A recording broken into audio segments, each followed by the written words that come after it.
एक समय किसी नगर में एक बहुत ही धनवान साहूकार रहता था। साहूकार का विवाह नगर की सुंदर और गुणवंती लड़की से हुआ था। एक बार वो अपनी पत्नी को लेने बुधवार के दिन ससुराल गया और पत्नी के माता पिता से विदा कराने के लिए कहा। माता पिता बोले, बेटा आज बुधवार है, बुधवार को किसी भी शुभ कार्य के लिए यात्रा नहीं करते। लेकिन वह नहीं माना और उसने वहम की बातों को न मानने की बात कही। दोनों ने बैलगाड़ी से यात्रा प्रारंभ की। 2 कोस की यात्रा के बाद उसकी गाड़ी का एक पहिया टूट गया। वहां से दोनों ने पैदल ही यात्रा शुरू की। रास्ते में पत्नी को प्यास लगी तो साहूकार उसे एक पेड़ के नीचे बैठाकर जल लेने के लिए चला गया। थोड़ी देर बाद जब वो कहीं से जल लेकर वापस आया तो वह बुरी तरह हैरान हो उठा, क्योंकि उसकी पत्नी के पास उसकी ही शक्ल सूरत का एक दूसरा व्यक्ति बैठा था। पत्नी भी साहूकार को देखकर हैरान रह गई। वह दोनों में कोई अंतर नहीं कर पाए। साहूकार ने उस व्यक्ति से पूछा, तुम कौन हो और मेरी पत्नी के पास क्यों बैठे हो? साहूकार की बात सुनकर उस व्यक्ति ने कहा, अरे भाई, यह मेरी पत्नी है।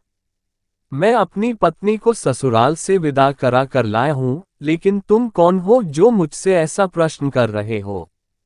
साहूकार ने लगभग चीखते हुए कहा, तुम जरूर कोई चोर या ठग हो।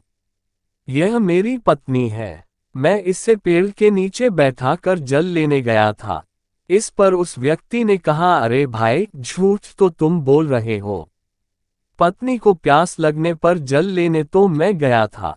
मैं तो जल लाकर अपनी पत्नी को पिला भी दिया है। अब तुम चुपचाप यहाँ से चलते बनो, नहीं तो किसी सिपाही को बुलाकर तुम्हें पकड़वा दूंगा। दोनों एक दूसरे से लड़ने लगे।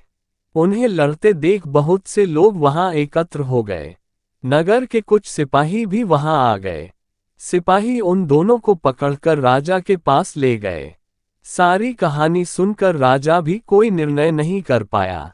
पत्नी भी उन दोनों में से अपने वास्तविक पति को नहीं पहचान पा रही थी। राजा ने उन दोनों को कारागार में डाल देने को कहा। राजा के फैसले को सुनकर असली साहूकार भयभीत हो उठा। तभी आकाशवाणी हुई, साहूकार, तूने माता पिता की बात नहीं मानी और बुधवार के दिन अपनी ससुराल से प्रस्थान किया। ये सब भगवान बुद्धदेव के प्रकोप से हो रहा है। साहूकार ने भगवान बुद्धदेव से प्रार्थना की कि हे भगवान बुद्धदेव, मुझे क्षमा कर दीजिए। मुझसे बहुत बड़ी गलती हुई। भविष्य में अब कभी बुधवार के दिन यात्रा नहीं करूंगा और सदैव बुधवार को आपका व्रत किया करूंगा। साहूकार की प्रार्थना से प्रसन्न होकर भगवान बुद्धदेव ने उसे क्षमा कर दिया। तभी दूसरा व्यक्ति राजा के सामने से गायब हो गया। राजा और दूसरे लोग इस चमत्कार को देखकर हैरान हो गए। भगवान बुद्धदेव की अनुकंपा से राजा ने साहूकार और उसकी पत्नी को सम्मानपूर्वक विदा किया। कुछ दूर चलने पर रास्ते में उन्हें बैलगाड़ी मिल गई। बैलगाड़ी का टूटा हुआ पहिया भी जुड़ा हुआ था। दोनों उसमें बैठकर नगर की ओर चल दिए। साहूकार और उसकी पत्नी दोनों बुधवार का व्रत करते हुए आनंदपूर्वक जीवन यापन करने लगे। भगवान बुद्धदेव की अनुकंपा से उनके घर में धन संपत्ति की वर्षा होने लगी। जल्द ही उनके जीवन में खुशियां ही खुशियां भर गई। बुधवार का व्रत करने से स्त्री पुरुष के जीवन में सभी मंगल कामनाएं पूरी होती है।